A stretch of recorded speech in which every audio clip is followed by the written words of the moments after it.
মুনাফিকদের পরিচয় সম্পর্কে বলছি। মুনাফিকরা হচ্ছে দ্বিমুখী চরিত্রের লোক। তারা দুই গ্রুপকে খুশি করতে চায়, দুই গ্রুপের মানুষের কাছে ফায়দা লোটার জন্য দুই গ্রুপের সঙ্গে সম্পর্ক রাখে। ইসলাম বিরোধী যারা তাদের সাথেও সম্পর্ক থাকে, আর ইসলাম যারা করে তাদের সাথেও সম্পর্ক রক্ষা করে। কোরআনে কারীম ওদের ব্যাপারে বলা হয়েছে, আল্লাহ রাব্বুল আলামিন বলেন, ফাইন কানা লাকুম ফাতহুম মিনাল্লাহি ক্বালু আলাম তাকুম মাআকুম। তোমাদের যদি ফাতহ হয়, তোমাদের যদি বিজয় হয়, মুসলমানদের যদি বিজয় হয়, তাহলে তারা মুসলমানদের কাছে গিয়ে বলে, আমরা কি আপনাদের সাথী ছিলাম না? আমরা তো আপনাদেরই লোক, তো আপনাদেরই লোক, সবসময় আপনাদের কাছে ঘুরেছি, চাঁদা টান্দা দেওয়ার চেষ্টা করছি, আমরা তো আপনাদেরই লোক, আজকে আপনাদের বিজয় হয়েছে, এই বিজয়ে আমরাও শামিল। এভাবে করে মুসলমানদের বিজয় হলে তারা এগিয়ে আসে। আর যদি কাফেরদের জয় হয়, وَإِنْ كَانَ لِلْكَافِرِينَ نَصِيبٌ قَالُوا أَلَمْ نَسْتَحْوِذْ عَلَيْكُمْ। কাফেরদের যদি বিজয় হয়, তাহলে কাফেরদের কাছে গিয়ে বলে, আমরা তো তোমাদের সাথীরই লোক, আর মুসলমানদের অত্যাচার থেকে বাঁচাবার জন্য তোমাদেরকে আমরা বড় চেষ্টা করেছি, মুসলমানেরা যাতে তোমাদের উপর অত্যাচার করতে না পারে, সেজন্য রাত দিন আমরা পরিশ্রম করেছি, আমরা তোমাদের সাথীরই লোক। এই বলে দুই দিকে ফায়দা লুটতে চায়। ওদিকে আপনার মুসলমানদের কাছেও ফায়দা লুটতে চায়, আবার কাফেরদের বিজয় হলে সেখানেও তারা ফায়দা লুটতে চায়। মুনাফিকরা হলো সুবিধাবাদী। মুনাফিকরা কি? সুবিধাবাদী, সুবিধাবাদ জিন্দাবাদ, এই চরিত্রের লোক। সূরা তাওবার মধ্যে বলা হয়েছে, তাবুকের যুদ্ধে আল্লাহর নবী যখন মুসলমানদেরকে দাওয়াত দিলেন যুদ্ধে যাওয়ার জন্য, জিহাদে যাওয়ার জন্য, লোকেরা সব প্রস্তুতি নিল। মুনাফিকরা তখন গিয়ে রাসূলের কাছে আরজ করলেন। মুনাফিকরা বলল, হে আল্লাহর নবী, আমার কোমরে ব্যথা, কেউ বলল আমার মাথায় যন্ত্রণা, কেউ বলল আমার মেয়ের বিবাহ, কেউ বলল আমার ফসল পেকেছে, এই সময় যেতে পারবো না। নানান অজুহাত দিয়ে তারা যাওয়া থেকে বিরত রইল। আল্লাহ রাব্বুল আলামিন এদের চরিত্র সম্পর্কে কোরআনে কারীমের মধ্যে বলে দিলেন, লাউ কানা আরাদান করিবান ওয়া সাফারান কাসিদান লাত্তাবাউক ওয়ালাকিন বাউদাত আলাইহিমুশ শুক্কা। আল্লাহ পাক বলছেন, লাউ কানা আরাদান করিবান ওয়া সাফারান কাসিদান, যদি সফর হতো সহজ, সফরটা যদি, রাস্তাটা যদি সুগম হতো, আর ফায়দাটা যদি সহজলভ্য হতো, লাত্তাবাউক, তাহলে অবশ্যই এই লোকেরা আপনার অনুসরণ করত। যেহেতু পথ খুব কঠিন, শত শত মাইল যেতে হবে মদিনা থেকে তাবুকের প্রান্তরে, বহুত কষ্ট, উট আছে, ঘোড়া আছে, আবার অনেকের নাই, পায়ে হেঁটে যেতে হবে, খাবার আছে, আবার অনেকের কাছে নাই, খেতে কষ্ট হবে, যেতে কষ্ট হবে, পথে কষ্ট হবে, রৌদ্রে কষ্ট হবে, এই সব কষ্ট। আর ফায়দা খুব তাড়াতাড়ি জিততে পারবো, তাও তো এখানে ধারণা নাই। মুনাফিকরা বলেছে, মুসলমানরা যখন জিহাদে যাচ্ছে, বলেছে যাও, এরা মক্কার কুরাইশ না, রোমকদের সাথে লড়াই হবে, টের পাবা, রোমকরা ঝুলাইয়া পিটাইয়া জনমের যুদ্ধের স্বাদ মিটাইয়া দেবে। এইভাবে করে মুসলমানদেরকে ভয় দেখিয়েছে, নিজেরাও যায় নাই, ওদেরকেও বাধা দিয়েছে। আল্লাহ বলছেন, ও নবী, যদি রাস্তাটা খুব সুগম হতো, আর যাইয়েই যদি যুদ্ধে জয়লাভ করার মতো ধারণা ওদের থাকতো, গনিমতের মাল অনেক পাবে, এই চিন্তা যদি থাকতো, লাত্তাবাউক, তাহলে অবশ্যই এরা আপনার সাথে যেত। কিন্তু বিষয়টা হচ্ছে, ওয়ালাকিন বাউদাত আলাইহিমুশ শুক্কা, বিষয়টা হচ্ছে এই পথটা বড় কঠিন, মোটেই সুগম নয়, এই জন্য তারা বিরত রয়েছে, আপনার সাথে যায় নাই। আর ফিরে যখন রাসূল এলেন, যখন আল্লাহর নবী জিহাদে বিজয়ী হয়ে যখন ফিরে এলেন মদিনায়, আল্লাহ রাব্বুল আলামিন বলেন, এই মুনাফিকরা সকলের আগে রাসূলের সঙ্গে দেখা করেছে। ওয়াসায়াহলিফুনা বিল্লাহি লাবিস্তাতানা লাখারাজনা মাআকুম, সাথে এসে বলছে যে তারা কসম করে বলছে, আল্লাহ পাক বলছেন, ওরা কসম করে বলে যে আল্লাহর কসম, যদি হুজুর আমাদের সামর্থ্য থাকতো, শক্তি থাকতো, কেবল যে কোমরটা ব্যথা করতেছিল, কেবল যে মাথায় যন্ত্রণা ছিল, কেবল যে আমাদের ধানগুলো, আমাদের ফসলগুলো পেকে গেছিল, নইলে কি আমরা বসে থাকি, আপনার সাথেই জিহাদে আমরা শরীক হয়ে যেতাম। এইভাবে তারা হচ্ছে মুনাফিক চরিত্রের, সব সময় সুবিধাবাদী লোক তারা। তাদের ভিতর এবং বাইরে রয়েছে বৈসাদৃশ্য। মুখে যে কথা বলে অন্তরে সেটা না, অন্তরে যেটা মুখে আর একটা। এটা কাদের লক্ষণ? মুনাফিকদের। কোরআনে কারীমে রব্বুল আলামিন বলেন, ইয়াকুলুনা বিআলসিনাতিহিম মা লাইসা ফি কুলুবিহিম। তারা সেই কথাই মুখ দিয়ে উচ্চারণ করে যে কথা তাদের মনের ভিতরে নাই, মনে একটা মুখে একটা। এটাই হলো মুনাফিকদের চরিত্র। আর এদের আরেকটা কোয়ালিটি হলো, আপনারা দেখবেন মুনাফিক চিনবেন, মুনাফিক কে তা চিনতে খুবই সুবিধা হবে। এরা হচ্ছে মুসলিম জাতির বিপদ যদি দেখে দারুণ খুশি হয়। বসনিয়ায় মুসলমানেরা মরে, একটা টু শব্দ করবে না, কিন্তু দেশে যদি কোন রকম কিছু হয় নাই, তাও অস্থির সাম্প্রদায়িক সাম্প্রদায়িক বলে গালি দিয়া একেবারে চায়ের কাপে ঝড় তুলে বসে। ঠিক কিনা কর? ঠিক কিনা? বাবরি মসজিদ ভাঙা হয়েছে, সেই উপলক্ষে ভারতে শত শত মসজিদ ভাঙতেছে অহরহ, সে ব্যাপারে কথা নাই। শনির আখড়া ভাঙলো কিনা তা দেখার জন্য রাত দিন 24 ঘন্টা যাওয়া হচ্ছে। মুসলমানেরা বিপদে পড়লে তাদের কলজা আনন্দে ফুর্তিতে ভরে যায়। মুসলমানের যখন বিপদে পড়ে তারা দারুণ খুশি হয়। আর মুসলমানদের যদি বিপদ হয়, বিপদে খুশি। আর মুসলমানরা যদি সুখ পায়, সমৃদ্ধি পায়, তাহলে তারা বেজার হয়ে যায়, কলজে জ্বলে যায়।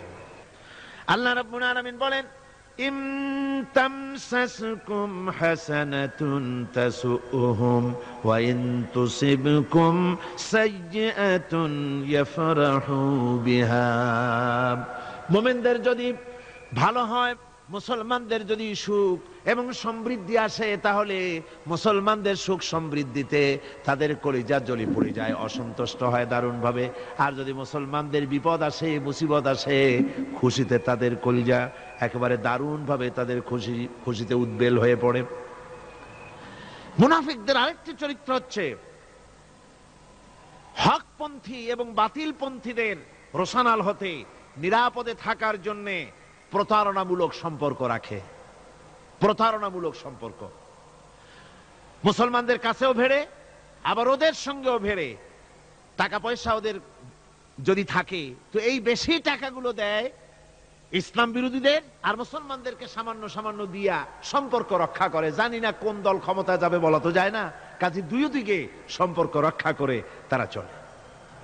আল্লাহ রাব্বুল আলামিন বলেন, ইউরিদুনা আন ইয়ামানুকুম ওয়া ইয়ামানু কওমাহুম। ওরা চায় দুই সম্প্রদায়ের সঙ্গে সম্পর্ক রক্ষা করে প্রতারণামূলক আচরণ করে নিজেদেরকে টিকিয়ে রাখার জন্য চেষ্টা করে। মুনাফিকদের অবস্থা হচ্ছে, তারা ইসলামের ক্ষতি সাধনের জন্য সারাক্ষণ চেষ্টা সাধ্য করতে থাকে। আর ইসলামের বিচার পদ্ধতি মুনাফিকদের পছন্দ নয়। ইসলামের যে কোনো বিচার পদ্ধতি শুনলেই তাদের দারুণ জ্বালা করে। যেমন ইসলামের বিচার পদ্ধতি হলো, চোর পুরুষ হোক আর নারী হোক, উভয়ের হাত কেটে দাও। এ শুনলে তারা বলে এটা হলো বর্বর আইন। জেনার শাস্তি, মদখোরের শাস্তি, হত্যাকারীর শাস্তি, কোরআনে কারীম যে শাস্তি বিধান করেছে তা শুনলে পরে তাদের দারুণ খারাপ লাগে এবং এ নিয়ে বিতর্ক সৃষ্টি করে। কোরআনে কারীম আল্লাহ পাক এই চরিত্র সম্পর্কে বলেছেন, ইউরিদুনা আন ইয়াতাহাকাবু ইলাত তাগুত। তারা শয়তানের আইনকে প্রতিষ্ঠিত করতে চায়, অর্থাৎ আল্লাহর আইন বিদায় করে দিয়ে মানুষের তৈরি করা মতবাদকে প্রতিষ্ঠিত করার জন্য তারা চেষ্টা চালায়। শুধু তাই নয়, মুনাফিকদের আরেকটা চরিত্র হলো, তারা যদি আজান শুনতে পায়, আজান এবং নামাজ সম্পর্কে তারা কটূক্তি করে। আজান এবং নামাজ সম্পর্কে তারা কটূক্তি করতে থাকে। এটা হলো মুনাফিকদের আরেকটা চরিত্র। আল্লাহ রাব্বুল আলামিন বলেন, ওয়াইদা নাদাইতুম ইলাস সালাতি ইত্তাখাযুহা হুজওয়ান ওয়া লাইবান। যখন আজান তারা শোনে, যখন নামাজের দিকে তাদেরকে ডাকা হয়, তখন তারা ঠাট্টা করে, বিদ্রুপ করে। আরেকটি চরিত্র হলো, সমাজের ভিতরে অশ্লীলতা বাড়াবার জন্য তারা প্রচেষ্টা চালায়। ইন্নাল্লাযীনা ইউহিব্বুনা আন তাশিআল ফাহিশাতু ফিল্লাযীনা আমানু লাহুম আযাবুন আলীম। ঈমানদার লোকদের মধ্যে অশ্লীলতা এরা বেশি করে ছড়াবার জন্য চেষ্টা করে, মানুষকে দুশ্চরিত্র বানাবার জন্য তারা চেষ্টা করে। এইভাবে করে রেডিওর মাঝে, সিনেমার ভিতরে, গানের মাধ্যমে, যাত্রার মাধ্যমে, পত্রপত্রিকার মাধ্যমে নানানভাবে চেষ্টা চালায় যাতে করে মুসলমানদের মধ্যে চরিত্রহীনতা বাড়তে থাকে, শয়তানি বদমাশি বাড়ে, মানুষ চরিত্রবান হতে পারে এমন কিছু প্রদর্শিত হবে না, বরং প্রদর্শিত হবে মুনাফিকরা চেষ্টাই চালাবে যাতে করে মানুষের দ্বীন ও ঈমান নষ্ট হতে পারে, সেগুলি তারা করতে থাকবে। এগুলি হলো মুনাফিকের চরিত্র। এগুলি কি চরিত্র? পাপের কাজ যদি দেখে তড়িৎ গতিতে ওরা ঝাঁপিয়ে পড়ে। কোরআনে কারিমে রব্বুল আলামিন বলেন, ওয়াতারা কাসীরাম মিনহুম ইউসারিউনা ফিল ইসমি ওয়াল উদওয়ান। মুনাফিকদের চরিত্র এটা যে তারা যখনই সুযোগ পায় তখনই খারাপ কাজের দিকে, মন্দ কাজের দিকে ঝাঁপায় পড়ে এবং মানুষদেরকে মন্দের দিকে, গুনাহের দিকে, জুলুমের দিকে, অত্যাচারের দিকে তড়িৎ গতিতে তারা ঝাঁপায় পড়ে। এটা হলো তাদের কাজ। মুনাফিকদের আরেকটা চরিত্র হচ্ছে তারা যদি নামাজ পড়তে দাঁড়ায়, নামাজ তারা পড়ে মানুষকে দেখাবার জন্য, আল্লাহকে খুশি করার জন্য মুনাফিকরা নামাজ পড়ে না। কোরআনে কারিমে বলা হচ্ছে, ওয়াইদা কামু ইলাস সালাতি কামু কুসালা ইউরাউনান নাস। মুনাফিকদের চরিত্র হচ্ছে তারা নামাজে যায় না, যদি যায় তাহলে নামাজের মধ্যে দাঁড়ায় কাহিনী এবং চুস্তি অবস্থায়, নামাজের মধ্যে দাঁড়ায় এদিক ওদিক তাকায়, টুপিটা ঠিক করে, জামাটায় টান দেয়, বগলে চুলকায়, তারপরে নামাজের মধ্যে ইমামকে সতর্ক করে। ইমাম যদি তাশাহুদ পড়তে দেরি করে, ওর নিজের পড়া আগে হয়ে গেছে, ইমাম একটু দেরি করতেছে তো পিছন থেকে সিগন্যাল মারে।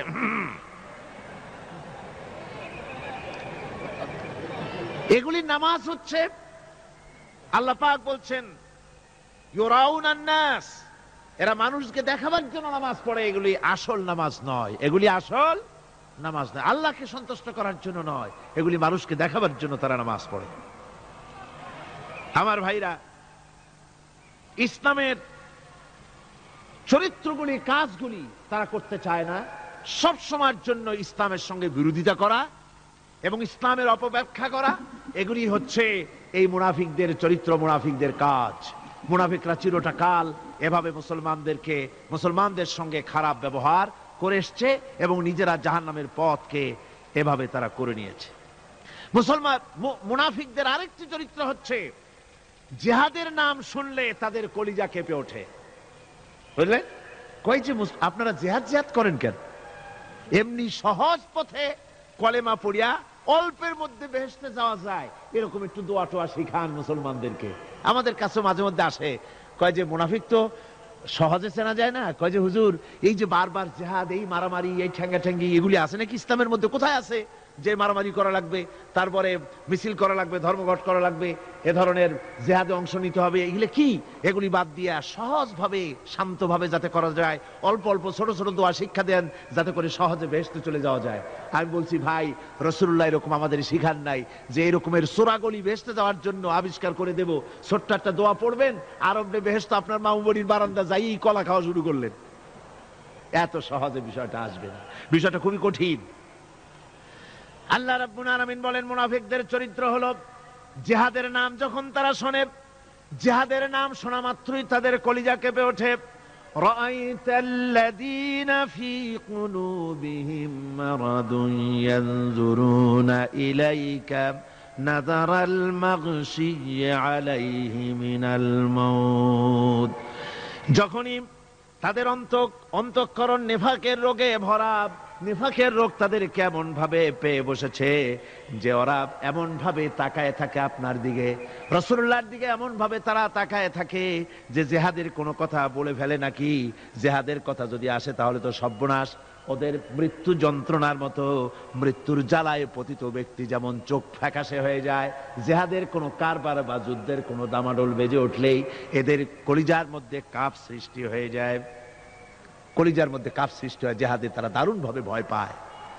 মোমেনদের উল্টা, মোমেনদের হলো জিহাদের নাম শুনতে তাদের কলিজার মধ্যে ফুর্তি আসে। তার কারণ হচ্ছে জিহাদের ময়দান হচ্ছে এমন এক ময়দান, আল জান্নাতু তাহতা যিলালিস সায়ুফ, বেহেশত হচ্ছে তরবারির ছায়াতলে। এই রাস্তায় যদি মরতে পারি, জীবনে তো বহুত গুনাহ করছি, বেহেশতে যেতে পারবো কিনা আল্লাহই জানে, কিন্তু এই একটা পথ, এইখানে যদি জানটা দিতে পারি, বিনা হিসাবে আল্লাহর জান্নাতে চলে যেতে পারবো। আর শাহাদাতের মত হচ্ছে পিঁপড়ায় কাটার যন্ত্রণার চাইতে বেশি কিছু না। মোমেনদের দিলের জন্য খুশি হয়, আর ওদের দিল দারুণ কষ্ট তারা পেতে থাকে। এদের অবস্থা হচ্ছে যেখানে দ্বীনের কথা হয় সেখানে তারা চুপ করে বসে কথা শোনে, আর যখন দ্বীন ইসলামী আন্দোলনের কথা আসে, জিহাদের কথা আসে, তখন তারা খুব ভয় পায়া এদিক ওদিক তাকায়। কোরআনে কারিমে ওদের এই চরিত্র সম্পর্কে বলা হয়েছে, وَإِذَا مَا أُنْزِلَتْ سُورَةٌ نَظَرَ بَعْضُهُمْ إِلَى بَعْضٍ هَلْ يَرَاكُمْ مِنْ أَحَدٍ ثُمَّ انصَرَفُوا। এরা কোরআনের আয়াত যখন নাজিল হয় তখন একজন আরেকজনের দিকে তাকাতাকি করে, কি জানি আমাদের ব্যাপারে কোনো আয়াত নাজিল হয়ে পড়ে নাকি, অথবা জিহাদের ব্যাপারে কোনো আয়াত নাজিল হয়ে পড়ে নাকি। কেউ দেখে নাকি এই সব এদিক ওদিক তাকাই আসতে এই জায়গা থেকে কেটে পড়ে, যে আমাদের চরিত্রই তো বর্ণনা করা হচ্ছে, কাজী এখন আর বসা ঠিক না, আস্তে করে কেটে পড়ার জন্য চেষ্টা করে। এটা হলো মুনাফিকদের আর একটা চরিত্র। এরা এইভাবে করে নিজেদের চরিত্রকে প্রকাশ করে ধরা পড়ে, এবং ইসলামের সবচাইতে মারাত্মক ক্ষতি এই মুনাফিকরা চিরকাল করেছে। আল্লাহ রাব্বুল আলামিন বলেন, মুনাফিকদের ব্যাপারে মুসলমানদের বিপদ হলে তারা দারুণ ভাবে খুশি হয়, আর মুনাফিকদের চরিত্র হলো মুসলমানদের উপকার হলে, ভালো হলে তারা দারুণ ভাবে অসন্তুষ্ট হয়ে যায়। যখন আর আল্লাহ মুমিনদেরকে সান্ত্বনা দেন, মুমিনদেরকে আল্লাহ পাক সান্ত্বনা দিচ্ছেন মুনাফিকদের ব্যাপারে, কুল লা ইউসিবানা ইল্লা মা কাতাবাল্লাহু লানা ওয়া মাওলানা ওয়া আলাল্লাহি ফালিয়াতাওয়াক্কালিল মুমিনুন। মুনাফিকদের শোনায় দাও। মুমিনদেরকে বলা হচ্ছে তোমরা মুনাফিকদের শোনাও যে তোমরা যে আমাদের ব্যাপারে খুশি হচ্ছ, যে আমাদের বিপদ দেখা, আমাদের চতুর্দিক থেকে বিপদ, মুসলমানদের আজ চতুর্দিক থেকে কি বিপদ, এই বিপদ দেখে তোমরা দারুণ খুশি যে মুসলমানেরা এইবার মার খাচ্ছে, ইসলামী আন্দোলন আর কোমর সোজা করে দাঁড়াতে পারবে না, এইবার শেষ, বুদ্ধি করিয়া যে ষড়যন্ত্রের জালে আটকায় দিছি আর মুক্তি হবে না। এই যে তারা খুশি। আল্লাহ রাব্বুল আলামিন বলেন, মুমিনেরা তোমাদের ঘাবড়াবার কোনো কারণ নাই, তোমরা বলে দাও কুল লা ইউসিবানা ইল্লা মা কাতাবাল্লাহু লানা, তোমরা শোনায় দাও যে আমাদের কিছুই হয় না, আমাদের শুধু তাই হয় যা আল্লাহ রাব্বুল আলামিন আমাদের জন্য লিখে রেখেছেন। আমাদের তাকদীরে যেটা আছে ওটাই হবে, এর থেকে বেশি কিছুই হবে না। তিনি আমাদের মাওলা, তিনি আমাদের মনিব, তিনি আমাদের প্রভু, আর সমস্ত মুমিনদের উচিত সেই আল্লাহর উপরই নির্ভর করা। তবে তোমরা জেনে রাখো, তোমরা আমাদের জন্য যে জিনিসের অপেক্ষা করছো, কুল হাল তারাব্বাসুনা বিনা ইল্লা ইহদাইল হুসনাইন, তোমরা আমাদের জন্য যে জিনিসের অপেক্ষা করতেছো, আল্লাহ বলছেন মুমিনেরা তোমরা বলো, তোমরা মুনাফিকদের বলো যে আমাদের ব্যাপারে তোমরা যে জিনিসের অপেক্ষা করছো তার দুটি ভালোর একটি ছাড়া কি, অর্থাৎ তোমরা আমাদের জন্য অপেক্ষা করতেছো আমরা যেন মরে যাই, আমরা যেন শেকস্ত খাই। তো আমরা যদি পৃথিবীতে মরে যাই তাহলে তো আমরা শহীদ হয়ে গেলাম, আর আমরা যদি বেঁচে থাকলাম তো আমরা তো গাজী হয়ে গেলাম। আমাদের ওই যে হাতি মরার মতো আর বাঁচার মতো, হাতি মরলেও লাখ টাকা, বাঁচলেও লাখ টাকা, আমরা মরলে গাজী, বাঁচলে কি শহীদ, কোন দিক দিয়ে আমাদের ঠগ নাই। সুতরাং তোমরা আমাদের জন্য যে জিনিস অপেক্ষা করো তার দুটো ভালোর একটি ছাড়া কি।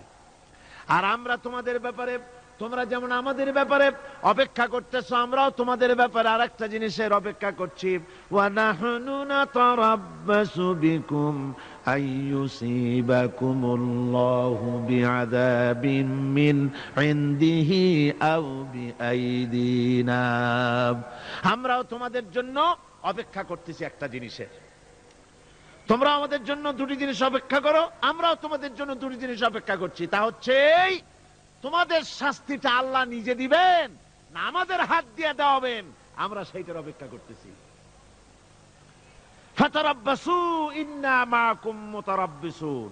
সুতরাং তোমরা অপেক্ষা করতে থাকো, আমরা অপেক্ষা করতে থাকি। ব্যাপারটা কোথায় গিয়ে দাঁড়ায় আসো আমরা সকলে তা লক্ষ্য করি। সুতরাং এই মুনাফিকদের এই হচ্ছে চরিত্র, চিরকাল ইসলামের সঙ্গে বিরোধিতা করা, মুসলমানদের সাথে ঠাট্টা বিদ্রুপ করা, এটাই হচ্ছে তাদের চরিত্র। এই চরিত্র দিয়েই তারা ইসলামকে চিরকাল ক্ষতিগ্রস্ত করে এসেছে। রাসূল পাক সাল্লাল্লাহু আলাইহি ওয়াসাল্লাম এই মুনাফিকদের সম্পর্কে বলেছেন যে মুনাফিকরা হচ্ছে ইদা হাদা গাদারা, যখন তারা ওয়াদা করে সে ওয়াদাকে তারা খেলাফ করে, এটা হচ্ছে মুনাফিকদের একটা চরিত্র। তারপরে তাদের কাছে কোনো জিনিস আমানত রাখলে ইদা উত্তুমিনা খানা, যখন আমানত রাখা হয় সে আমানতের তারা খেয়ানত করে। তারপরে যখন তারা ঝগড়ায় লিপ্ত হয় তখন তারা পরস্পর পরস্পরকে গালাগালি করে। আর যদি তারা কথা বলে কথার মধ্যে কথায় কথায় তারা মিথ্যে কথা বলে। এই হচ্ছে মুনাফিকদের চরিত্র। এরপরে মুনাফিকরা শুধু রুজি রুটি আর পেট নিয়েই তারা ব্যস্ত থাকে। মুনাফিকদের এই চরিত্র কোরআন এবং হাদিসে আল্লাহ রাব্বুল আলামিন স্পষ্ট করে মানুষের সামনে তুলে ধরেছেন, যাতে করে আমরা মুনাফিকি চরিত্র থেকে রক্ষা পেতে পারি।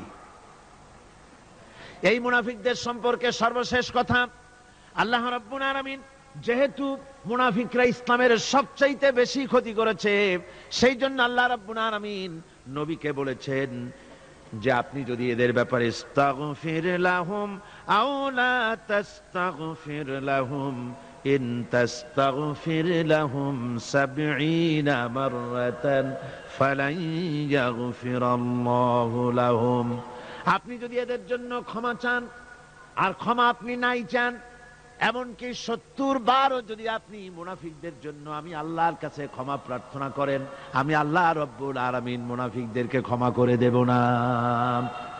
মুনাফিক হচ্ছে চরমভাবে ক্ষতিগ্রস্ত, দুনিয়াও ক্ষতিগ্রস্ত হবে, আখিরাতেও তারা ক্ষতিগ্রস্ত হবে।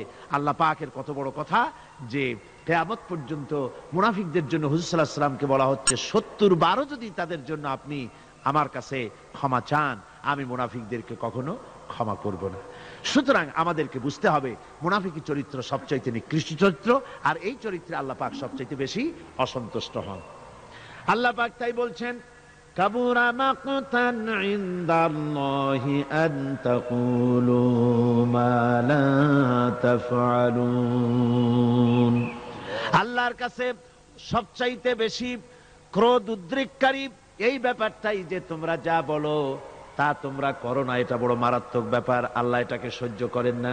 সুতরাং মুমিনদেরকে আয়াত থেকে শিক্ষা গ্রহণ করতে হবে, মুনাফিকি ছাড়তে হবে, আনুগত্য করতে হবে, সবটাই আল্লাহর। কার আনুগত্য হবে? আল্লাহ এবং রাসূলের আনুগত্য জীবনের সকল ক্ষেত্রেই করতে হবে। এটাই মুসলমানদের জন্য ঈমানের সবচেয়ে বড় দাবি।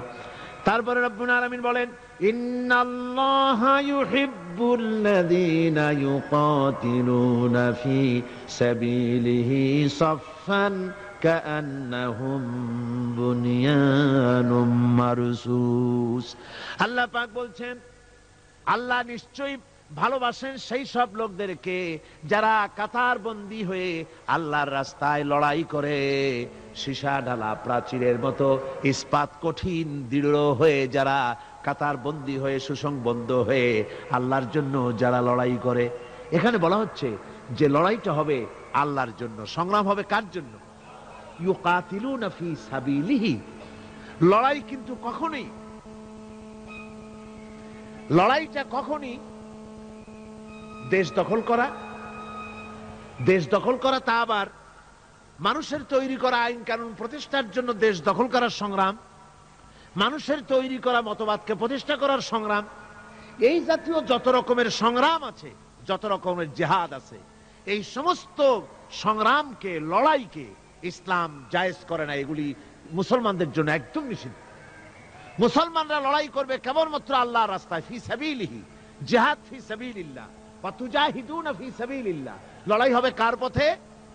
সবে চিল্লায় বলেন লড়াই কার পথে? লড়াই কি? জেহাদ কি?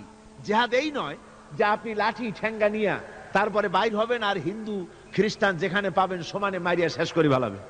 এর নাম জেহাদ নয়। জেহাদ হচ্ছে আল্লাহর রাস্তায় সংগ্রাম করা, লড়াই করা। সেই লড়াইটা কি?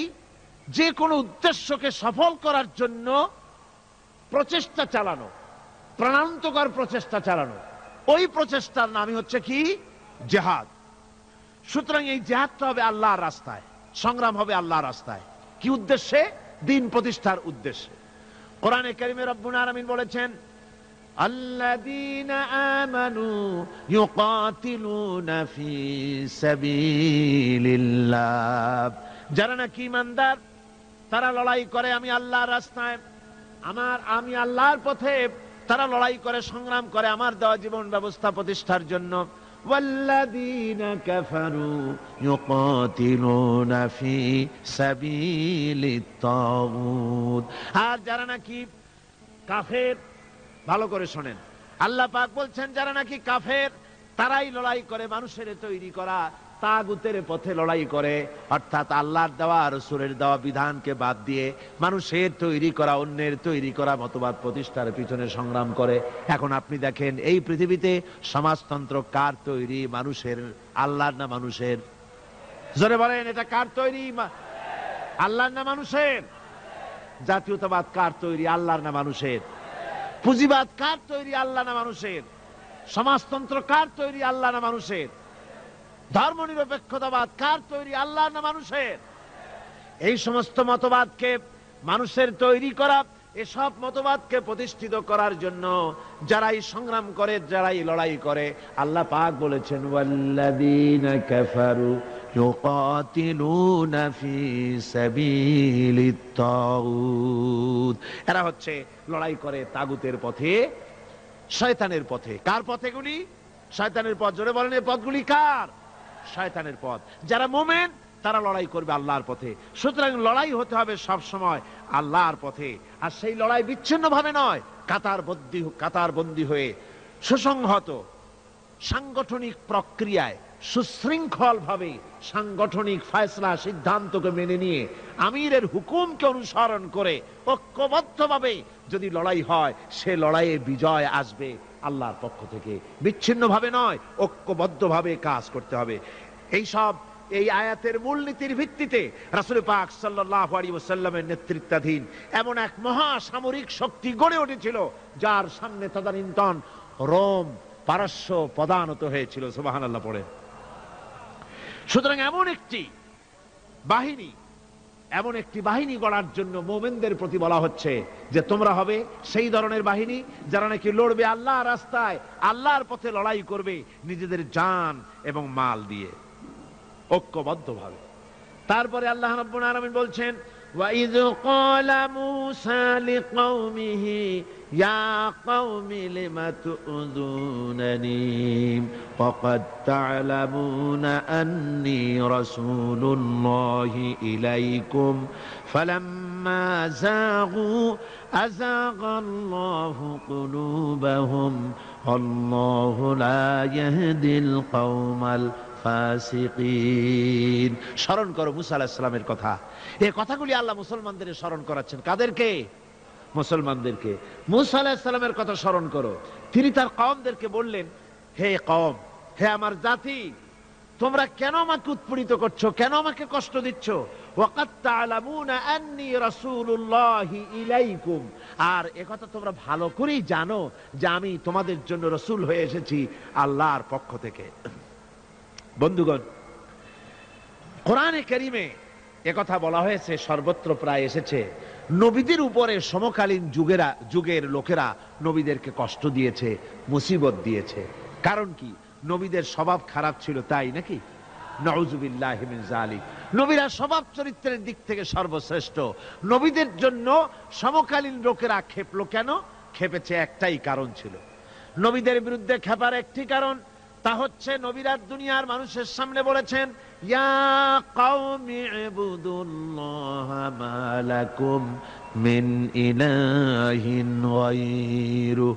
নবীরা দাওয়াত দিয়েছেন, ও আমার কওম, ও আমার জাতি, এক আল্লাহ ছাড়া কারো গোলামি করা যাবে না, কারো আনুগত্য করো না, দাসত্ব করো, গোলামি করো একমাত্র আল্লাহ রাব্বুল আলামিনের। অন্য আয়াতে এসেছে আল্লাহ পাক বলেছেন, ওয়ালাকাদ বা'আসনা ফি কুল্লি উম্মাতির রাসূলা আন ইবুদুল্লাহ ওয়াজতানিবুত তাগুত। আমি এমন কোন জাতি নাই, এমন কোন দল নাই যাদের জন্য নবী প্রেরণ করি নাই। নবীরা গিয়া তাদেরকে বলেছেন এক আল্লাহর গোলামি করো, আর মানুষের দাসত্ব তাগুতের গোলামি বর্জন করো, আল্লাহর গোলামি করো। এই কথা বলার সঙ্গে সঙ্গে তাগুত খেপে গেছে। কে খেপে গেছে? কে খেপেছে? তাগুত সহ্য করতে পারে নাই। তাগুত বলা হয় সেই শক্তিকে যে শক্তি নিজে শুধু আল্লাহর আইন অমান্য করে বসে থাকে না, অন্যদেরকেও আল্লাহর আইন অমান্য করতে বাধ্য করে। ওরাই খেপে গেল। ওরা খেপে মার আরম্ভ করে দিল। হযরতে মুসা আলাইহিস সালাম মার খেয়েছেন। হযরতে মুসা আলাইহিস সালাম, হযরতে ঈসা আলাইহিস সালাম, ইব্রাহিম আলাইহিস সালাম, নূহ আলাইহিস সালাম, এমন কোন পয়গম্বর আছেন যিনি মার খান নাই? কোরআনে কারীম বলা হচ্ছে, ইয়া হাসরাতান আলাল ইবাদ মা ইয়াতিহিম মির রাসূলিন ইল্লা কানু বিহি ইস্তাহজিউন। আফসোস বান্দার উপরে, এমন একজন রাসূলও পাঠাই নাই যার সঙ্গে সমকালীন যুগের লোকেরা ঠাট্টা করে নাই, বিদ্রুপ করে নাই, পাগল বলে নাই। এমন একজনও পাঠাই নাই। যাকেই পাঠিয়েছি তার সাথে সমকালীন লোকেরা ঝগড়া বিবাদ করেছে, মারধর করেছে, অত্যাচার করেছে। বিশ্বকবি, কবি সম্রাট আল্লামা ইকবাল রহমতুল্লাহ আলাইহি বলেছেন, সতীজা কা রহা হ্যায় আজল সে তায়েম রোজ, सतेजा का रहा है असल से तायम रोज, चरागे मुस्तफा भी से शरारे बुलाबीस। मुस्तफार दीप शिखार शाखे, मुस्तफार दीप शिखार साथे আবু লাহাবের স্ফুলিঙ্গের সংঘর্ষ চলে এসেছে। আবহমান কাল থেকে শুরু হয়েছে, আজও চলছে, কিয়ামত পর্যন্ত চলতে থাকবে। তবে কিনা আবু জেহেলের, আবু লাহাবের অগ্নিস্ফুলিঙ্গ নির্বাপিত হয়ে যাবে, আর মুস্তাফা সাল্লাল্লাহু আলাইহি ওয়াসাল্লামের দীপ শিখা জ্বলতেই থাকবে, নিভে যাবে না। সুবহানাল্লাহ পড়ে, নিভে যাবে না। কারণ হচ্ছে আল্লাহ পাক বলেছেন, ইউরিদুনা লিইউতফিউ নূরাল্লাহি বিআফওয়াহিহিম ওয়াল্লাহু মুতিম্মু নূরিহি ওয়ালাউ কারিহাল কাফিরুন। কাফের বেঈমানেরা চায় মুখের ফু দিয়ে আমার আলোকে নির্বাপিত করে দেবে, আমার দ্বীনকে দুনিয়া থেকে মিটিয়ে দেবে। আল্লাহ পাক বলেন, আমি আমার দ্বীনকে পূর্ণতা দান করব, জাঁকজমকের সাথে আমার দ্বীন দুনিয়ার বুকে প্রতিষ্ঠিত হবে। তাতে কাফেরদের কলিজার ভিতরে যতই জ্বালা যন্ত্রণা হোক না কেন, ওদের মনে যত কষ্ট হোক, ইসলাম প্রতিষ্ঠিত হবে। আল্লাহ বলেছেন। কে বলেছেন? আল্লাহ পাক। আমি আমার দ্বীনকে পূর্ণতা দান করব। সুতরাং কাফেররা বাধা দিল নবীদের। কারা বাধা দিল? কাফেররা। যারা বাধা দিল তারা সংখ্যায় 3 শ্রেণী। কয় শ্রেণী? ভালো করে মনে রাখেন। 3 শ্রেণীর লোকেরা নবীদেরকে বাধা দিয়েছে। মুসা আলাইহিস সালাম বলছেন, কেন আমাকে কষ্ট দিচ্ছ অথচ তোমরা জানো যে আমি আল্লাহর রাসূল? এই যে পয়গম্বরদেরকে বাধা দিল 3 শ্রেণীর লোকেরা। কারা দিল? 3 শ্রেণীর লোকেরা দিল। প্রথম শ্রেণী হচ্ছে রাষ্ট্র শক্তি। প্রথম কারা? 2 নম্বরে বাধা দিল বিত্তশালী, যাদের টাকা আছে, পয়সা আছে, বড় লোক। এই বিত্তশালী ধনাঢ্য ব্যক্তি হলো 2 নম্বর। আর 3 নম্বরে বাধা দিল ধর্মের নামের এক শ্রেণীর ব্যবসায়ীর দল। তাহলে কয়টা হলো? 3টা। 3 শ্রেণীর লোকেরা বাধা দিয়েছে নবীদেরকে। বর্তমানে তারা আর নাই। জি, বর্তমানেও আছে, ভবিষ্যতেও থাকবে। 3 শ্রেণীর লোকেরাই বাধা দিয়েছে, বর্তমানেও দিচ্ছে, ভবিষ্যতেও। এই 3 শ্রেণীর প্রথম শ্রেণী হলো রাষ্ট্রশক্তি। রাষ্ট্রশক্তি বাধা দিল কেন? কেন বাধা দিল? রাষ্ট্রশক্তি যেমন ফেরাউন, রাষ্ট্রশক্তি নমরুদ, রাষ্ট্রশক্তি হচ্ছে আবু জেহেল, আবু লাহাব, আবু সুফিয়ান, উতবা, সাইবা, মুগীরা, এরা বাধা দিল, রাষ্ট্র শক্তি বাধা দিল। বাধা দেওয়ার কারণ হলো রাসূলুল্লাহ বলেছেন, নবীরা বলেছেন, তারা বলেছেন সবাই ইয়া কওমি ইবুদুল্লাহ মা লাকুম মিন ইলাহিন গায়রু। নবীজি বলেছেন ইয়া আইয়ুহান নাস কুলু লা ইলাহা ইল্লাল্লাহ তুফলিহু। ও মানব সকল, ঘোষণা করে দাও কোনো ইলাহ নাই, কোনো আইনদাতা নাই, কোনো বিধানদাতা নাই, আল্লাহ ছাড়া করো উপাস্য নাই, মাবুদ নাই। এই কথাগুলি যখন নবীরা বলেছেন, তখন সমকালীন রাষ্ট্রশক্তি বুঝতে পেরেছে আমাদের মাতবাড়ি তো আর চলবে না, মাতবাড়ি শেষ। যদি লা ইলাহা ইল্লাল্লাহ হয় তাহলে তো আমরা থাকি না। কারা থাকে না? রাষ্ট্রশক্তি। কারা থাকে না? কোন? আমি আপনাদের কাছে যে মাঝে মধ্যে কথা জিজ্ঞেস করি, আপনারা কি তাতে বেজার হন নাকি? জিজ্ঞেস করি এই জন্যে যাতে আপনাদের কথাগুলি মনে থাকে। রাষ্ট্রশক্তি বাধা দিল এই কারণেই যে আমরা তো তাহলে আর থাকি না। লা ইলাহা, কোনো ইলাহ নাই, কোনো আইনদাতা নাই, কোনো বিধানদাতা নাই, কোনো শাসনকর্তা নাই, কেউ নাই আল্লাহ ছাড়া। একমাত্র আইন চলবে আল্লাহর। তাহলে আমরা লাগি কোন কাজে? আমাদের তো নেতৃত্ব থাকবে না, আমাদের মাতবাড়ি থাকবে না, আমাদের আইন চলবে না, আমরা তো বেকার হয়ে যাব। সুতরাং এইটাকে বন্ধ করতে হবে, এটাকে বন্ধ করতে হবে, এটা বন্ধ করতে হবে। এই আইন যদি চালু হয় তাহলে তো মৌজ করা যাবে না, ফুর্তি করা যাবে না, ইট ড্রিঙ্ক এন্ড বি মেরি, এগুলি তো আর চলবে না। ডু ফুর্তি নো চিন্তা, এসব তো আর চলবে না।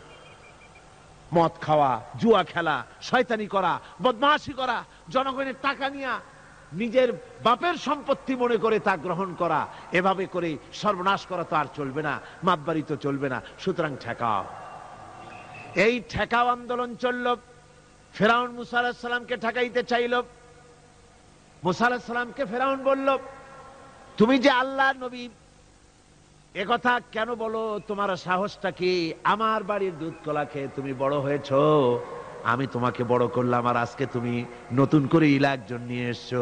তুমি যদি আমি ছাড়া কাউকে ইলা বলে মানো, লাআজআলান্নাকা মিনাল মাসজুনিন, অবশ্যই তোমাকে কারারুদ্ধ করে রাখবো, জেলখানায় ঢুকাই দেব। হযরত মুসা আলাইহিস সালাম বলেন, ফেরাউন রে, তুমি কারে ভয় দেখাও?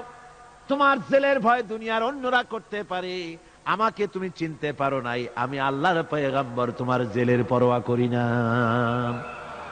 মুসা আলাইহিস সালামের সঙ্গে ফেরাউনের সংঘর্ষ শুরু হলো। মুসা আলাইহিস সালাম দরিয়ার কিনারে বসে উম্মতদেরকে তিনি হেদায়েত দিতেছেন। এমন সময় ফেরাউন তার দলবল নিয়ে এসেছে, তিন দিক থেকে ঘেরাও করেছে, পালাবার কোনো রাস্তা নাই। হযরতে মুসা আলাইহিস সালামের উম্মতেরা বলল, ইন্না লামুদরাকুন, আমরা ধরা পড়ে গেছি, আর তো পালাবার উপায় নাই, আর বাঁচার উপায় নাই। তিন দিক থেকে আক্রান্ত হয়েছে, আর সামনে সমুদ্র, যাব কোথায়? সামনে হচ্ছে নদী, পালাবো কোথায়? পালাবার তো জায়গা নাই, তিন দিক থেকে আটকা পড়েছে, এবার বুঝে মরে যাব। মুসা আলাইহিস সালাম বললেন, মোটেও ভয় পেও না, আল্লাহ আমাদের সাথে আছেন। রব্বি সায়াহদিন, আল্লাহ অবশ্যই আমাদের পথ দেখাবেন। জোরে কোন সুবহানাল্লাহ। মুমিনদের ভয় পাওয়ার কোনো কারণ আছে নাকি?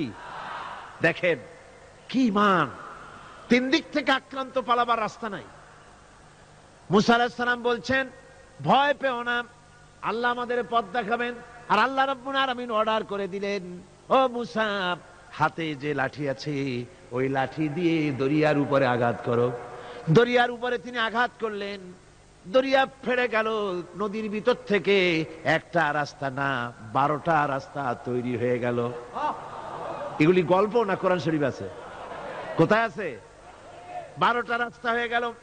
মুসা আলাইহিস সালাম তার দলবল নিয়ে ওই রাস্তা দিয়ে আরামসে চলে যেতেছেন, নদীর ওপারে চলে যাবেন। এদিকে ফেরাউন চলে এসেছে, দরিয়ার কিনারে এসে রাস্তা দেখে আনন্দে মাতোয়ারা হয়ে গেছে। দেখলো যে বাহ, সুন্দর মোটরওয়ে, হাইওয়ে, বিরাট রাস্তা। সুতরাং সেও তার দলবল নিয়ে নেমে গেছে। দরিয়ার মাঝখানে যখন ফেরাউন এসেছে, মুসা আলাইহিস সালাম চলে গেছেন ওপারে, ও তখন মাঝখানে এসেছে। আল্লাহ রাব্বুল আলামিন পানির প্রতি অর্ডার করলেন, রাস্তা বন্ধ করে দে। রাস্তা হয়েছিল কার হুকুমে? আল্লাহ বলে দিলেন রাস্তা বন্ধ করে দে। এ পর্যন্ত বলার কোনো দরকার নাই, আল্লাহ যখন এরাদা করেন, বলেন কুন, আর সাথে সাথে হয়ে যায়। আল্লাহ কুন বললেন, রাস্তা হলো, আবার কুন বললেন, রাস্তা বন্ধ হয়ে গেল। এবার পানির ভিতরে তুফান শুরু হয়ে গেল, বিরাট তরঙ্গমালার ভিতরে ফেরাউনের দলবল চুবনি খেয়ে ডুবে ডুবে মরে যেতেছে। ফেরাউন এবার একা বেঁচে, সব শেষ হয়ে গেছে, কেউ আর বেঁচে নাই। ফেরাউন একবার উপরে ওঠে, আর একবার নিচে চলে যায়। চুবনি খেতে খেতে পেট তো রীতিমতো পটকা মাছের মতো মোটা হয়ে গেছে। মুখ দেওয়া পানি পড়ে, নাক দেওয়া পানি পড়ে, বাঁচার কোনো উপায় নাই দেখে ফেরাউন এবার বলতেছে, আমানতু আন্নাহু লা ইলাহা ইল্লাল্লাযী আমানাত বিহি বানু ইসরাঈল। আমি ঈমান এনেছি আল্লাহ ছাড়া কোনো ইলাহ নাই, ওই আল্লাহর উপর ঈমান এনেছি যে আল্লাহর উপর ঈমান এনেছে বানু ইসরাঈলেরা। ওয়া আনা মিনাল মুসলিমিন, আর আমি তো মুসলমান। এরপরও ফেরেশতারা আমারে সুবাই কে, আমি তো মুসলমান। আল্লাহ রাব্বুল আলামিন শুনায় দিলেন, আন ওয়াকাদ আসাইতা ক্বাবলু ওয়া কুনতা মিনাল মুফসিদিন। এখন তুমি বলতেছো আমি মুসলমান, ঈমান এনেছি, অথচ যতদিন সুযোগ পেয়েছিলে, বছরের পর বছর ধরে, শতাব্দীর পর শতাব্দী ধরে তুমি আমার বান্দাদের উপরে বিপর্যয় সৃষ্টি করেছো, ফাসাদ বরপা করেছো, মন গড়া আইন ও কানুন দিয়ে দেশকে চালায়েছো, আমার পয়গম্বরকে কষ্ট দিয়েছো। আজ আর তোমাকে শুধু মারবই না, তোমার শরীরকে আমি বাঁচায় রাখবো। তোমার শরীর পানিতে পচবে না, মাছেও খাবে না, স্থলভাগের কোন প্রাণী তোমার শরীর খাবে না, নষ্ট করবে না। তোমার শরীরকে আমি বাঁচায় রাখবো, যাতে দুনিয়ায় যত মানুষ পৃথিবীতে আছে, তোমার মতো নমরুদ আর ফেরাউন যদি কেউ হতে চায়, তাহলে তারা যেন বোঝে যে আল্লাহ ইচ্ছে করলে এইরকম শুটকি বানায়া রাখতে পারবে। আমার বন্ধুগণ, পয়গম্বরদের বাধা দিল, ফেরাউন বাধা দিয়েছিল এই কারণে, নমরুদ বাধা দিল এই কারণে। নমরুদ বলল, আমি হচ্ছি তোমাদের ইলাহ, মান আশাদ্দু মিন্না কুওয়া, আমার চাইতে শক্তিশালী আর কে আছে, আমি তো বড় শক্তিশালী। আনা রাব্বুকুমুল আলা, আমি তোমাদের বড় প্রভু। আবার কে বলতেছে লা ইলাহা ইল্লাল্লাহ, এগুলি কোনো ব্যাপার না। এই বলে ইব্রাহিম আলাইহিস সালামকে মারার চেষ্টা করেছিল, আল্লাহ পাক হযরত ইব্রাহিমকে টিকায় রাখলেন, আর নমরুদরে জুতা মারিয়া দুনিয়া থেকে বিদায় করে দিলেন। ঠিক কিনা কোন? ফেরাউনরে মারলেন কি করিয়া? চুবাইয়া। আর নমরুদ গেল জুতা খাইয়া, শেষ হয়ে গেল। এভাবে করে দুনিয়ায় নমরুদ আর ফেরাউন আসে, ইসলামের সঙ্গে বিরোধিতা করে। ওদিকে আবু জাহেল, আবু লাহাব, উতবা, সাইবা, মুগীরা, তারাও চেষ্টা করেছিল নবীজিকে দুনিয়া থেকে বিদায় করে দেবে, তার কথাকে দুনিয়ার মানুষকে শুনতে দেবে না। সমস্ত নবীদেরকে বাধা দিয়েছে, নবীজিকেও বাধা দিয়েছে। ওই বাধার মোকাবেলা করতে গিয়ে হযরতে আবু বকর, হযরতে ওমর, ওসমান, আলী রিদওয়ানুল্লাহি তাআলা আলাইহিম আজমাইন সবাই মার খেয়েছেন, কষ্ট করেছেন, মুসিবত উঠাইছেন। এত কষ্ট মুসিবত পয়গম্বরদের উপরে হয়েছে, স্বয়ং আল্লাহ নবী মার খেয়েছেন, নবীজির দান দান মোবারক শহীদ হয়েছে, রাসূলুল্লাহর কপালের ভিতরে লোহার করা প্রবিষ্ট হয়েছে, আল্লাহ নবীর গলায় চাদর দিয়ে কাফেররা জমিনের উপরে আছাড় মেরে ফেলে দিয়েছে। এত কষ্ট মুসিবত নবীদের উপরে তারা দিয়েছে, তার একটি মাত্র কারণ ছিল, আল্লাহ নবী বলেছেন, লা ইলাহা ইল্লাল্লাহু মুহাম্মাদুর রাসূলুল্লাহ। ইসলাম যত আইন করেছে, সমস্ত আইন সার্বজনীন আইন। যেমন সুদ, মনে রাখুন, সুদ যদি কোন দেশ আল্লাহর কোরআন অনুযায়ী হারাম ঘোষিত হয়, আল্লাহ তো হারাম করে দিয়েছেন, দেশে যদি সুদ মুক্ত ব্যাংকিং চালু হয়, তাহলে উপকৃত হবে শুধু মুসলমান না সব জাতের মানুষ? সব জাতের মানুষ। সুদ দিয়ে মানুষ শোষিত হয়। মদ যদি বন্ধ হয়ে যায়, রাষ্ট্র শক্তি যদি কোরআনের আইন অনুযায়ী, আল্লাহ বলেছেন মদ হারাম, মদ যদি নিষিদ্ধ ঘোষিত হয়, উপকার পাবে কি শুধু মুসলমানে না সবাই উপকার পাবে? জেনা যদি বন্ধ হয়ে যায়, সরকার কর্তৃক জেনা যদি বন্ধ করে দেওয়া হয়, তাহলে উপকার কি মুসলমানদের না সারা পৃথিবীর সমস্ত মানুষের? পর্দা করা ফরজ, এই পর্দার প্রথা যদি চালু হয়, তাহলে নারীর ইজ্জত রক্ষা হবে শুধু মুসলমানদের না সারা পৃথিবীর সমস্ত নারীর? তো দেখুন, ইসলামের মদ বলেন, সুদ বলেন, ঘুষ বলেন, জেনা বলেন, জুয়া বলেন, যত রকমের আইন ইসলাম করেছে, চোরের হাত কাটা আইন হোক, আর আপনার হত্যাকারীকে কতল করাই হোক, কিসাস হোক, যত রকমের আইন করেছে সমস্ত আইন দ্বারা উপকৃত হবে সারা পৃথিবীর সমস্ত মানুষ। এই জন্য ইসলাম সাম্প্রদায়িক নয়, মুসলমানেরও সাম্প্রদায়িক নয়। ইসলাম হচ্ছে সার্বজনীন, ইসলাম হচ্ছে বিশ্বজনীন।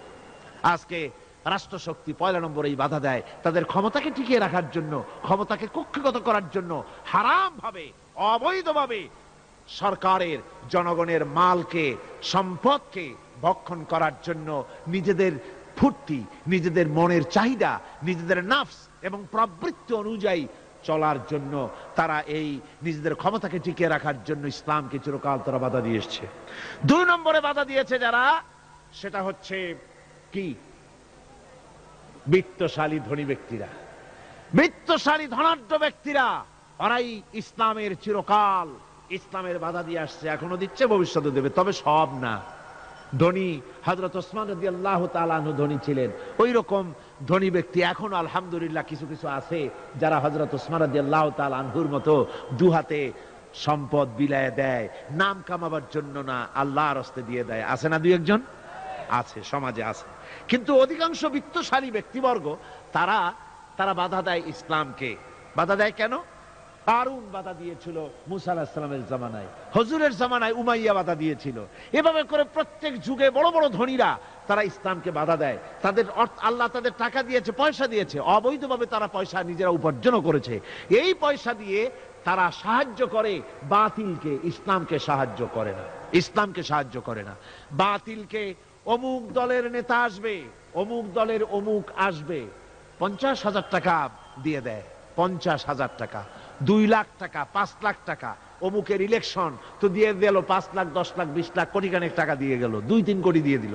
কিন্তু ইসলামের কোরআনের মাহফিল হবে, তাফসীর হবে, 5টা টাকা বাইরেতে কলজেটা ছটফট করতে থাকে এই সব লোকে, ঠিক কিনা কন? ইসলামের জন্য কাজ হবে, ইসলামের জন্য কোন প্রোগ্রাম হাতে নেওয়া হয়েছে, অথবা ইসলামের জন্য নির্বাচন হচ্ছে, এই ধরনের যত রকমের প্রক্রিয়া আছে, এই প্রক্রিয়াগুলি করতে গেলে পরে তখন তাদের থেকে টাকা বের হতে চায় না, বাতিলকে সাহায্য করে চূড়ান্ত ভাবে, আর ইসলামকে দিতে চায় না। তার কারণ ইসলাম যদি ক্ষমতায় যায় তাহলে অবৈধ পন্থায় যেসব টাকা রোজগার করা হয়েছে এই পথগুলি বন্ধ হয়ে যাবে। তাই তাদের ভয় ইসলামের প্রতি, যেগুলি পথ যদি বন্ধ হয়ে যায় তাহলে তো আমাদের ফুর্তি আর চলবে না, মৌত চলবে না, জেনা ব্যভিচার চলবে না, শয়তানি বদমাশি চলবে না। সেই জন্য তাদের টাকা দিয়ে তারা ইসলামকে দুহাতে ঠেকাবার জন্য তারা প্রচেষ্টা চালায়। কথা বুঝতে পেরেছেন? এরপরে 3 নম্বরে যারা বাধা দেয় তারা হলো ধর্মের নামের এক শ্রেণীর ব্যবসায়ীর দল, ধর্মের নামের এক শ্রেণীর ব্যবসায়ী দল। এরা হচ্ছে, আল্লাহ রাব্বুল আলামিন কোরআনে কারীমের মধ্যে বলেছেন, ইয়া আইয়ুহাল্লাযীনা আমানু ইন্না কাসীরাম মিনাল আহবারি ওয়ার রুহবানি লায়াকুলুনা আমওয়ালান নাসি বিল বাতিল ওয়া ইয়াসুদ্দুনা আন সাবিলিল্লাহ। আল্লাহ রাব্বুল আলামিন বলেন, বিশ্বাসীরা শোনো, আরেক দল লোক হচ্ছে যারা আহলে কিতাবের এক শ্রেণীর পীর দরবেশ আলেম জাতীয় এক শ্রেণীর লোক, যারা নাকি আহবার এবং রহবান, কোরআনের পরিভাষায় বলা হয়েছে এদের কাজ হলো মানুষের মালকে, সম্পদকে বাতিল পন্থায় ভক্ষণ করা। নিজেদেরকে জনগণের সামনে এভাবে পেশ করে যে তারাই যেন বেহেশতের এজেন্ট, তাদেরকে খুশি করতে পারলেই আল্লাহ খুশি হয়ে যাবে। এই জাতীয় একটা ভাব দ্বারা তারা মানুষের সামনে নিজেকে পেশ করে থাকে, আর ধর্মের বিভিন্ন অনুভূতি দিয়ে মানুষের কাছ থেকে টাকা পয়সা শোষণ করে নেওয়ার পথ চালু করে দেয়, সহজে বেহেশতে যাওয়ার পথ চালু করে দেয়। এ ধরনের অনেক বেদাত পূর্ণ কাজ তারা করে, আর বেদাত আর শিরকের মাধ্যমে ধর্মীয় অনুভূতি দিয়ে মানুষের কাছ থেকে টাকা পয়সা লুট করে নেওয়ার জন্য চেষ্টা করে। এই যে আপনি দেখেন বর্তমানে এই যে রজব মাস, এটা সাবান শুরু হয়েছে বোধহয়, রজব মাস চলে গেল, রজব মাস আসলে পরে খাজা বাবার মহব্বতের লোকের আর অভাব থাকে না, এমনি নামাজ পড়ে না, কিন্তু রজব মাস আসলে পরে তখন ড্যাগ নিয়ে ড্যাগের উপরে লাল কাপড় চড়াই দিয়া, শালু কাপড় চড়াই দিয়া তারপরে টাকা পয়সা রোজগার করার জন্য দারুণ ভাবে চেষ্টা করে। খাজার এত মহব্বত, নামাজ পড়ে না একক তো, বললেন নামাজ পড়ে না, খাজার দারুণ মহব্বত করে। আসলে তো খাজার মহব্বত না, আসল ব্যাপারটা হচ্ছে ইয়া খাজা কুছ তো আজা, পেট তো ভর যা, নিজের পেট ভরার জন্য, নিজের টাকা পয়সা লুটতরাজ করার জন্য এইভাবে করে তারা খাজার মহব্বত হিসেবে নিজেকে পেশ করে। এইভাবে কেউ মাজার দিয়া, কেউ ওরস দিয়ে, কেউ এই ধরনের নানান রকমের বিদআতপূর্ণ কাজ করে করে জনগণের কাছ থেকে টাকা পয়সা বাতিল পন্থায় ভক্ষণ করে। আল্লাহ পাক বলছেন শুধু বাতিল পন্থায় জনগণের মালকে ভক্ষণ করে যদি বসে থাকতো তাও একটা হতো, তাও না। ওয়াসুদ্দুনা আন সাবিলিল্লাহ, বাতিল পন্থায় জনগণের মাল ভক্ষণ করে, এটা হলো এক। দুই নম্বরে সব সময় তারা ইসলামী আন্দোলনকে বাধা দেয়। ইসলামের পথে, আল্লাহর পথে সব সময় ফতোয়া দিয়ে, ফতোয়াবাজি করে তারা ইসলামের আন্দোলনের পথে লোকেরা যেন যাইতে না পারে, ইসলামী আন্দোলনে শরীক হতে না পারে, সেজন্য আপ্রাণ প্রচেষ্টা করতে থাকে এই শ্রেণীর লোকেরা। এই তিন শ্রেণীর লোক ইসলামকে চিরকাল বাধা দিয়ে এসেছে। তাই আমি আজকে আপনাদের সামনে এই কথাই বলতে চাই যে আল্লাহ রাব্বুল আলামিন কোরআনে কারীমের এই সূরাটির এই আয়াতগুলির মধ্যে পরিষ্কার করে আমাদের সামনে বলে দিলেন যে মুনাফিকি বর্জন করতে হবে। এক নম্বরে কি? মুনাফিকি বর্জন করতে হবে। মুনাফিকি মারাত্মক রোগ, সেই রোগগুলি সম্পর্কে আমি আপনাদের সামনে আলোচনা করেছি। দুই নম্বরে বলা হয়েছে আল্লাহ ঘৃণিত, সর্বাধিক ঘৃণিত ব্যক্তি আল্লাহর কাছে মুনাফিকরা। সর্বাধিক ঘৃণিত কারা? মুনাফিকরা। আর সবচাইতে আল্লাহ ভালোবাসেন কাদেরকে? যারা নাকি কাতারবদ্ধভাবে আল্লাহর রাস্তায় লড়াই করে আল্লাহর দ্বীন প্রতিষ্ঠার জন্য, তারা হলো আল্লাহ সবচাইতে বেশি প্রিয়। আর তিন নম্বরে আজকের আলোচনায় আসলো যে নবীদেরকে যেভাবে জ্বালা যন্ত্রণা দিয়েছে কাফের বেঈমানেরা, ওই জ্বালা যন্ত্রণার সিলসিলা চলতেছে, চলবে। তবে মনে রেখো, বনী ইসরাঈলেরা যেভাবে মুসা আলাইহিস সালাম, ঈসা আলাইহিস সালামকে বাধা দিয়ে যেভাবে বিপদগ্রস্ত হয়েছে, তোমরা মুসলমানেরা যদি নবীদেরকে এভাবে নির্যাতন করো, তোমাদেরকেও নির্যাতিত হতে হবে। আল্লাহর গজব তোমাদের উপরেও আসবে। এখন আমি মোনাজাত করব। মোনাজাতের জন্য দাঁড়ানো ভাইরা বসেন। এই যে দাঁড়ানো ভাই যত আছেন, ডানে বামে সমস্ত মুসলমান মাহফিলের মাঝখানে যারা দাঁড়ায়ছেন সব বসুন। এক মুহূর্তের ভিতরে বসে পড়ুন। মোনাজাতে শরীক হন সমস্ত মুসলমান ভাইরা, যার যার জায়গায় বসে মোনাজাতে শরীক হয়ে যান। মোনাজাতের পর আজান হবে। এশার নামাজ বা জামাত আপনারা আদায় করে যাবেন। এত বড় জামাত যেন কেউ নষ্ট করবেন না। আপনাদের মাহফিলে আসা, বসা, শোনা সবটাই বরকতপূর্ণ হবে যদি জামাতে নামাজ আদায় করে যান। আর জামাত ছেড়ে যাওয়া, এটা কোরআনে কারীমের মাহফিলে শুনতে এসে জামাত না পড়ে যাওয়া, এটা একটা দারুণ বেবরকতি হবে। আমি আশা করব আপনারা কেউ জামাত ছেড়ে যাবেন না। উজুর ব্যবস্থা দেওয়া আছে বোধ হয় নাকি? উজুর ব্যবস্থা আছে। উজু না থাকলে উজু করে নেবেন। মোনাজাত শেষ হওয়ার সাথে সাথে যাদের উজু নাই, উজু করে আসবেন। আল্লাহুম্মা আমিন। ربنا ظلمنا أنفسنا وإن لم تغفر لنا وترحمنا لنكونن من الخاسرين ربنا لا تزغ قلوبنا بعد إذ هديتنا وهب لنا من لدنك رحمة إنك أنت الوهاب أي الله تعالى হাজার হাজার মুসলমান নরনারী ঠান্ডাকে উপেক্ষা করে তোমার দ্বীনের কথা শোনার জন্য, কোরআনে কারীমের কথা শোনার জন্য এই মাঠে এসে হাজির হয়েছে। আল্লাহ তুমি দয়া করে মেহেরবানি করে আলোচনার সওয়াবটুকুন হুজুরে পুরনূর সাল্লাল্লাহু আলাইহি ওয়াসাল্লামের রূহ মুবারকে পৌঁছে দাও। রব্বুল আলামিন, আমাদের মধ্য থেকে যাদের মা বাপ দুনিয়া থেকে জন্মের মতো বিদায় হয়ে গেছে, আল্লাহ কবরে যদি আযাব থাকে দয়া করে আযাব মাফ করে দাও। আল্লাহ আমাদের মা বাপের উপরে তোমার রহমত নাজিল করো। রব্বিরহামহুমা কামা রব্বায়ানি সগীরা রব্বিরহামহুমা কামা রব্বায়ানি সগীরা।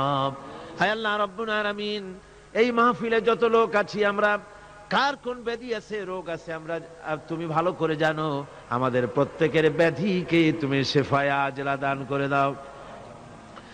اللهم حبب إلينا الإيمان وزينه في قلوبنا وكره إلينا الكفر والفسوق والعصيان واجعلنا من الراشدين ربنا تقبل منا إنك أنت السميع العليم وتب علينا إنك أنت التواب الرحيم سبحان ربك رب العزة عما يصفون وسلام على المرسلين الحمد لله رب العالمين واجعل آخر كلمتنا عند الموت لا إله إلا الله محمد رسول الله